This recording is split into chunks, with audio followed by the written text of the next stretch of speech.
Quatro Notícias. Oferecimento Unimar EAD. Tradição e qualidade ao seu alcance. Acesse unimar.br. Taust, faz toda a diferença. E Menin Engenharia. Destaques que você confere a partir de agora. Quatro Notícias. A informação para você. As manchetes em nome de Unimar, Universidade de Marília. O seu futuro profissional garantido. Adolescente de 17 anos é surpreendido em Veracruz com mais de 100 pinos de crack. Ele iria comercializar a droga. Estamos na semana de combate às drogas, à dependência química. O psicólogo João Louro é o nosso convidado. Daqui a pouco vamos falar com ele sobre esse tema aqui no estúdio. O primeiro emprego, um desafio, o mercado de trabalho cada vez mais preocupante para a juventude. A campanha MEC Dia Feliz 2019. O que teremos de novidades? A educação. As autoridades desafiadas ao maior investimento na educação do país. A partir de agora, Quatro Notícias. A informação para você.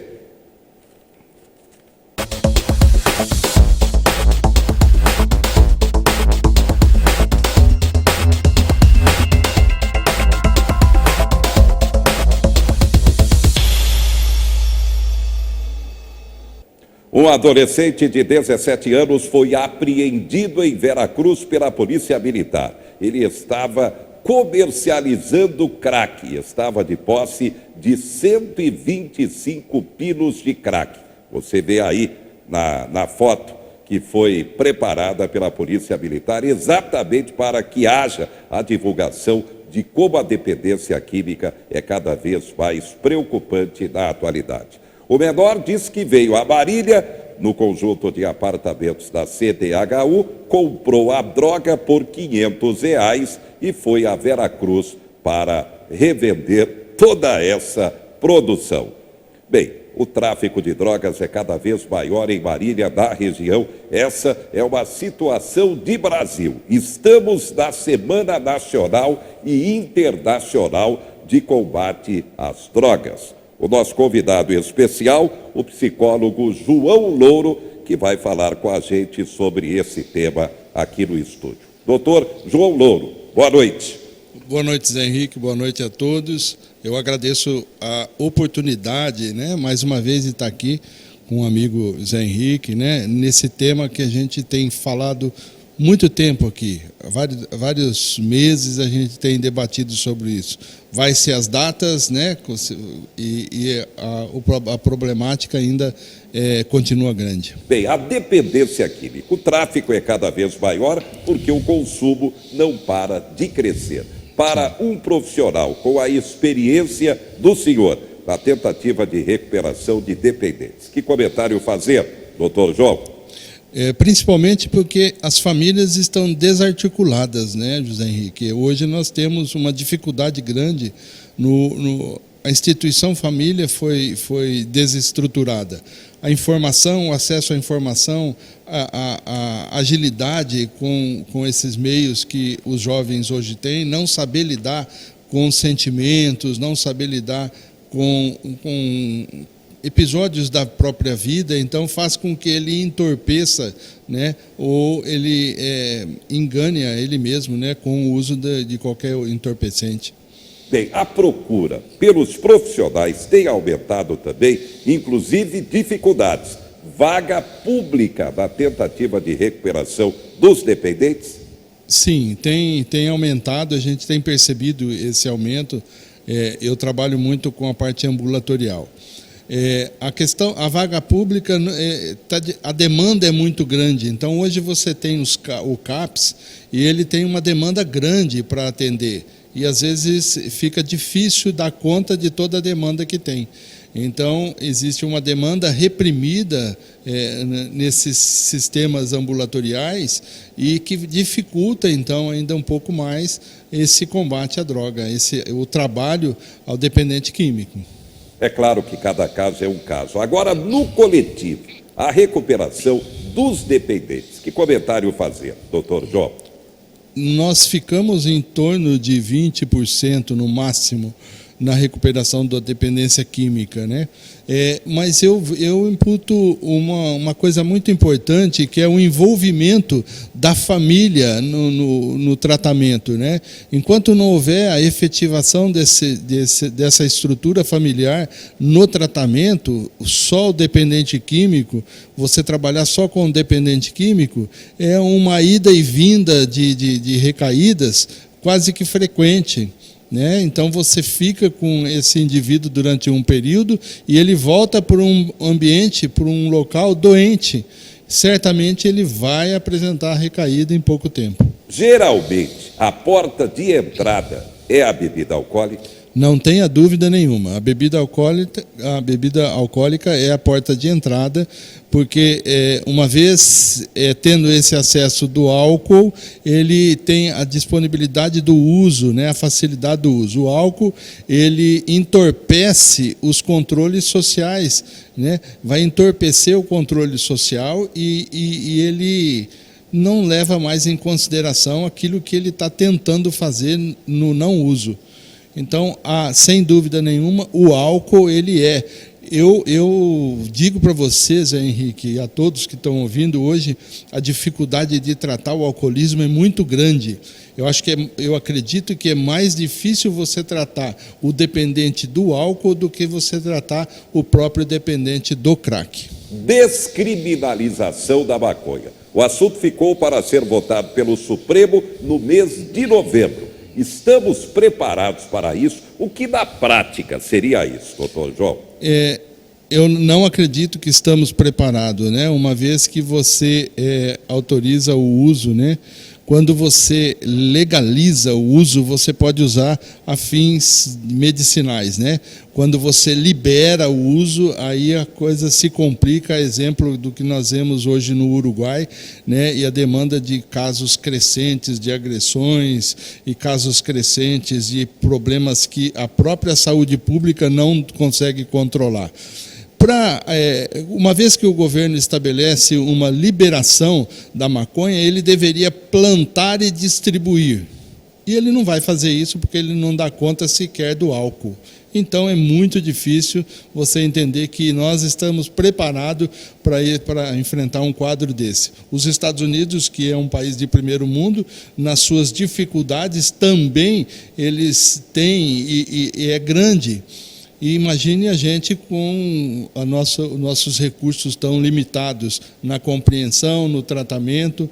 Então, uma vez que o governo autoriza a liberação, ele vai cuidar disso, ele vai cuidar de plantio e distribuição. Se ele não vai fazer isso, de que forma você vai poder ter o controle? Então vai ficar da mesma forma que está o álcool, que está outras substâncias aí fora de controle. Internação do dependente químico. Palavra final agora, pela mudança de regra do médico. Seu comentário sobre isso. Nós temos duas condições. No dia 6 de junho foi autorizado, né, a internação involuntária, né, com a aprovação do médico, para um período no máximo de 90 dias, que eu acho ainda muito tempo, né? Uma desintoxicação você não gasta muito tempo assim. Já existiam formas de internação, né? Você tem a internação compulsória, onde os organismos públicos podem interditar o indivíduo e fazer a obrigatoriedade do tratamento. A internação involuntária vai sobrecarregar o sistema. A minha preocupação é maior, e essas famílias que vão solicitar a internação para os profissionais, e elas vão fazer tratamento, elas vão fazer um acompanhamento, elas vão ajudar na evolução do indivíduo depois que ele sair desse tratamento. Houve uma redução de leitos hospitalares psiquiátricos em 2017, quer dizer, com essa redução, eu sou a favor da deshospitalização, mas com essa redução de leitos hospitalares, você acaba não ofertando uma condição adequada para o dependente químico, ter leito à disposição do dependente químico. As comunidades terapêuticas hoje vão fazer um papel importante e tem que haver uma vigilância nos projetos terapêuticos dessas comunidades terapêuticas para que elas possam estar desenvolvendo um papel significativo junto ao dependente químico. Não adianta ele ficar um período dentro de um processo de internação e depois ele sair e encontrar no horizonte da família as mesmas condições de que ele estava quando ele saiu. Certamente é uma recaída programada. A internação, ela é o último recurso que nós consideramos. Nós não deveremos pensar na internação como primeiro plano. Ela é a última ordem para se tratar a dependência química. Você não pensa na internação de imediato. Você tem todos os recursos, a infraestrutura do governo, você tem CAPs, você tem ambulatórios que fazem esse acompanhamento, vocês têm o grupo de apoio, os grupos de autoajuda. Então, todos têm uma importância significativa, desde que exista a participação da família que está tão doente quanto o dependente químico. Em termos de tratamento, alguma novidade em técnica, medicamentos, doutor João? Existe a evolução, a infraestrutura, né, de medicamentos hoje ofertados são grandes, mas normalmente você não pode trocar uma droga pela outra. Você usa o medicamento para fazer a remissão de alguns sintomas que vai incomodar ou vai atrapalhar a evolução de um processo terápico. Então, nós não evitamos o uso do medicamento a não ser pontuais e um medicamento ser necessário. Bem, o senhor toca muito nessa palavra, família. Então é a palavra-chave, tanto na prevenção à dependência, como então na tentativa de recuperação. É isso, doutor João? Não tenha dúvida nenhuma. O jovem, ele adoeceu no centro de uma família. Então, quando ele está doente, a família também está adoecida. Então, tem que existir um envolvimento da família. Quando hoje você conversa com a família fala, não, o doente é fulano. E você vai ver que os componentes, os atores da família estão agindo muitas vezes da mesma forma sem o uso da droga. Então, se não houver uma participação efetiva da família, e eu digo família, as pessoas que envolvem, porque nós sabemos que tem as pessoas que não têm família, mas ela está envolvida num núcleo que nós entendemos como a família, num núcleo social que representa a família. E se esse núcleo social não se envolver no tratamento, eu acredito que é em vão todo o sacrifício. Nós não vamos parar, nós não vamos desistir nunca de cuidar do dependente químico. O dependente químico, ele não é bandido, ele é uma vítima, ele é um doente, né? Existe algumas condições do tráfico, e é isso aí nós não vamos entrar em detalhes, mas o dependente químico não é só ele envolvido na doença, é toda a estrutura familiar. Bem, a gente daqui a pouco vai voltar com o Dr. João Louro, psicólogo, nosso convidado especial. Os números não mentem. 41% dos jovens estão fora do mercado de trabalho, embora tenham potencial. 23% nem trabalham, nem estudam. O emprego, principalmente o primeiro emprego, continua sendo um desafio para a população. Confira. A crise chegou na casa da Valéria. A gerente tinha 2 empregos até o começo do ano, mas foi substituída por outro funcionário que vai receber a metade do salário dela. Sem alternativa, a Valéria decidiu empreender. Comida, que é o que eu gosto de fazer. Eu sou vegetariana, meu filho também é vegetariano, então eu já faço vários pratos que mesmo pessoas que não são vegetarianas gostam muito. Esse é o chamado empreendedorismo de necessidade, um tipo de negócio que cresce no Brasil no período de crise. Segundo o Sebrae, são pelo menos 11 milhões de empresas criadas por necessidade nos últimos 3 anos. Além de destruir vagas, a crise tem corroído o rendimento do trabalhador. De 2014 a 2019, 5 de 9 setores analisados pelo IBGE tiveram perdas reais, já descontada a inflação. Transporte, alojamento e alimentação são os setores mais afetados, com perdas de rendimento que variam de 7,2% a 16,3%. Uma das explicações vem justamente da maior oferta desses serviços com a informalidade. Tem mais gente fazendo e vendendo comida, como a Valéria, por exemplo. Também tem um contingente de desempregados trabalhando como autônomos nos aplicativos de hospedagem e transporte. A gente tem o fenômeno que agora ficou conhecido como uberização, entre aspas, que é basicamente o avanço aí da tecnologia, tem absorvido tantas pessoas, e essas pessoas, de fato, têm uma remuneração menor que o motorista tradicional, com carteira assinada, que o efeito sobre o salário médio do setor de transportes tem reduzido. Por outro lado, vamos dizer assim, é uma espécie de colchão amortecedor. Ameniza um pouco os efeitos da crise econômica porque consegue fornecer um rendimento para essas pessoas que perderam o emprego e não conseguiram se recolocar. A solução para que esse cenário mude passa por um fenômeno que não virá de um dia para o outro: o crescimento da economia.